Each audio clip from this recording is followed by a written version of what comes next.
So the Nothing Phone 2 is here, and here's mine right here. Nothing. I don't have it, but I've been doing some looking into it. I had a lot of folks that were asking me about my opinion on the phone, so I thought I'd talk about it. So the Nothing Phone 2, $599. I'm not really excited about the price tag because it puts it squarely kind of in competition with the OnePlus 11 and also the Pixel 7, upcoming Pixel 8 coming out not too long down the road.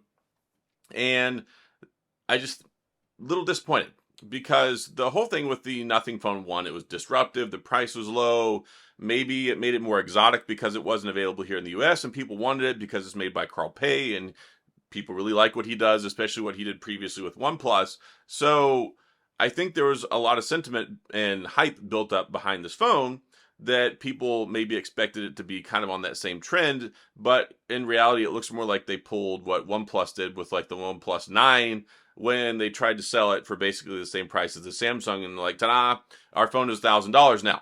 And it was, of course, known as like the flagship killer and never settle and all those things.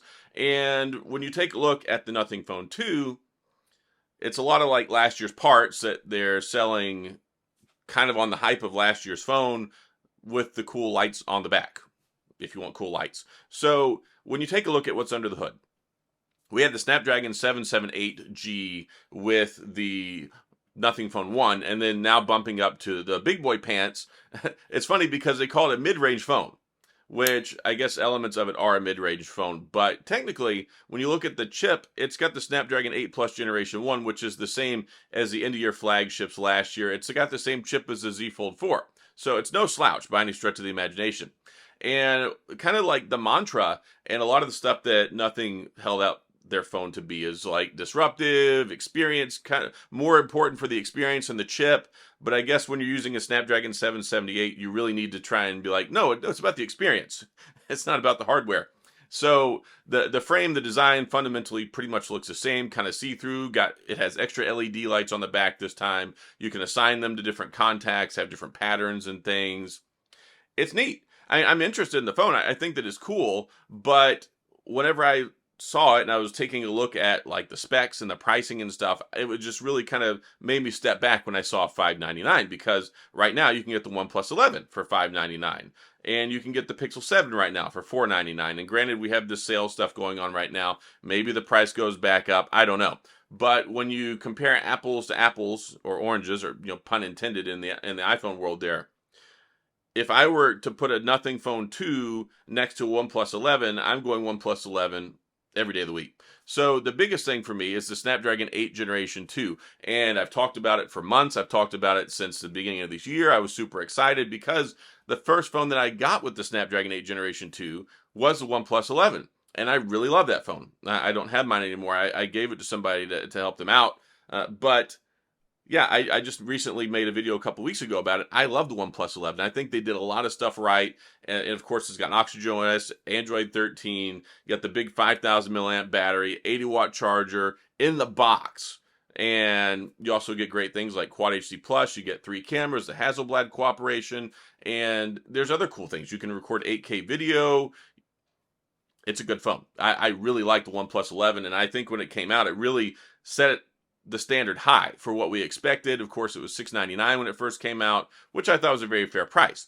So being able to get it at $599 right now is a good deal, especially when when I see Nothing Phone 2, I don't think great deal at $599. When I see OnePlus 11, I think great deal. So fundamentally, when you take a look at the screen, they both have a 6.7-inch AMOLED display, which is nice. Both 120 hertz, both HDR 10 plus, all that great stuff.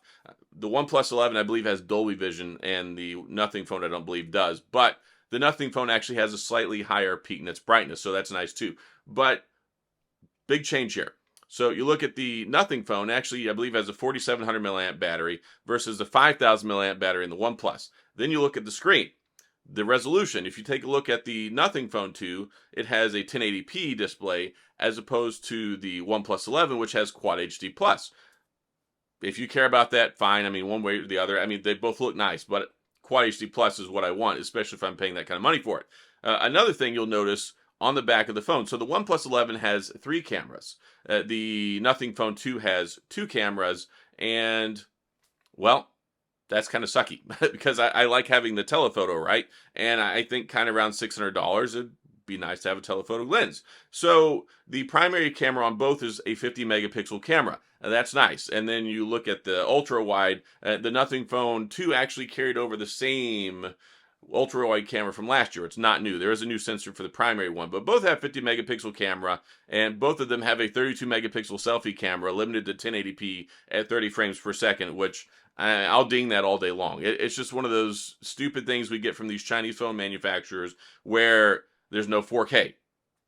I know the priorities are different, but generally the selfie cameras are not quite that great. But so yeah, you get 3 cameras with OnePlus. You get the telephoto, and the telephoto is actually pretty good. And when I was reviewing it, I did a lot of zooming in, zoom out to 10 times, take some very capable photos. So when I look at those two things side by side, I go, okay, Snapdragon 8 Generation 1 versus Snapdragon 8 Generation 2 versus Snapdragon 8 Plus Generation 1, 3 cameras versus 2 cameras, higher resolution versus lower resolution, slightly bigger battery versus lower battery, and then you look into support.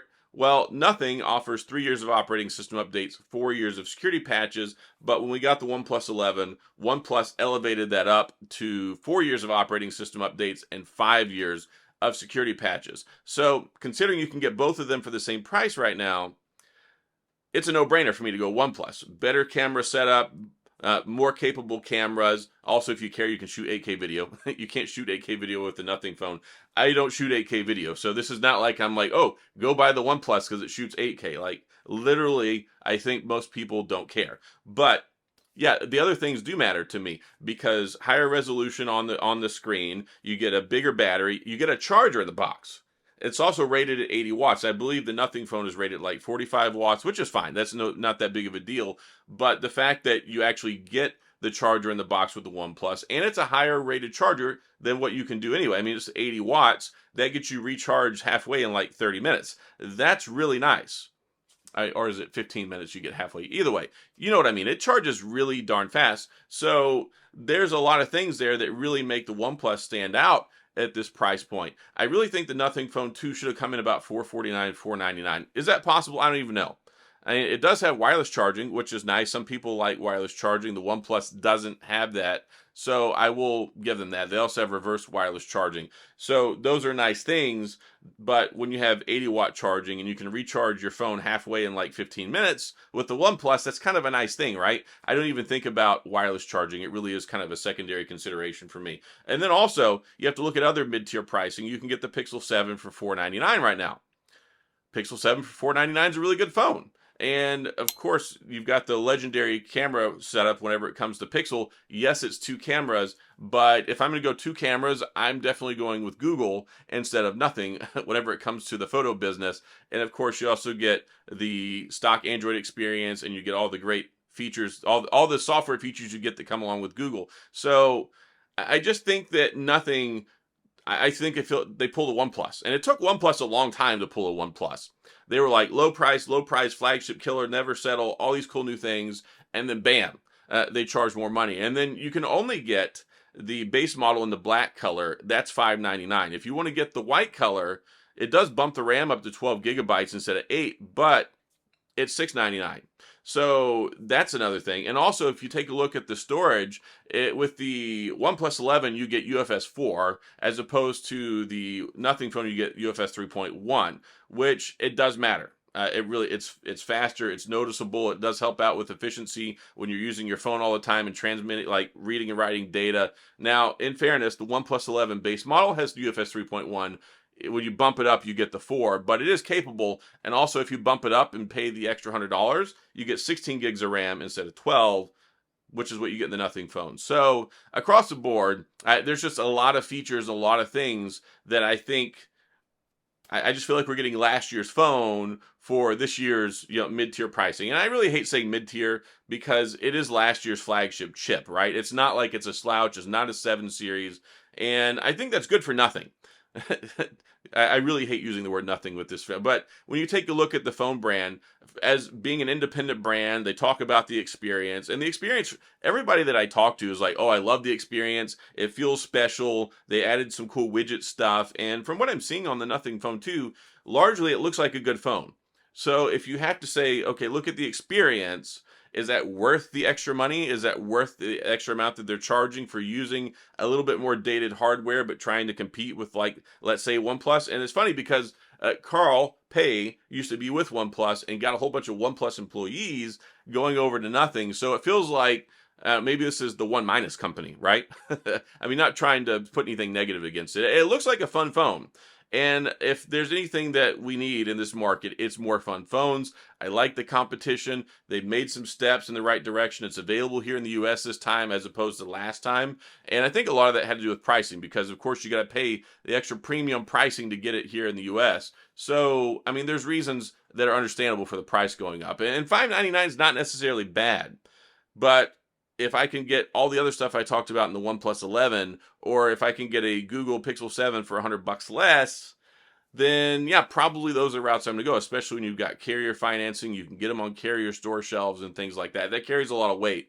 So that's pretty much it. That's my thoughts on it. It looks like a fun phone. There's some nice positive things there. I don't think it's a bad phone. I do think that they bumped the pricing up a little bit too much. Maybe if they had gone with like a Snapdragon 7 Generation 2 or something like that, maybe shaved off a little bit of the cost and brought it in just under that. I really don't feel like it's quite at the $600 territory.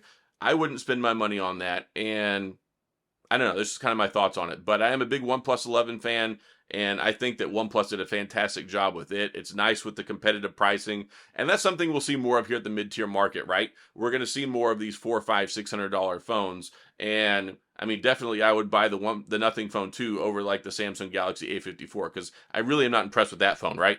So lots of things going on, but I just wanted to talk about this. I had a lot of people wanted to hear my thoughts and opinion on it. As I don't have one, I probably won't be getting one, but I still wanted to talk about it anyway because I think it's interesting. I like that we have a new phone like a new phone brand out there. I like that this helps drive competition, innovation, things like that. And they've got a different take on smartphones, and it looks pretty popular. They've got some enthusiasts like following already that really likes it, really like what they stand for. So cool stuff. Definitely check it out. There's some other folks out there who have reviews on them. Go watch those. I really like Dave 2D's video and some other guys out there as well. So that's all I've got. If you have any questions or comments, please go to the comment section. I'll get back with you. If you enjoyed the video, if you found this helpful, even though I don't have the phone and I don't have any imagery up here, but I really wanted to talk about it from like a fundamental hardware value market kind of basis and just maybe offer a different perspective on it. So that's all I got.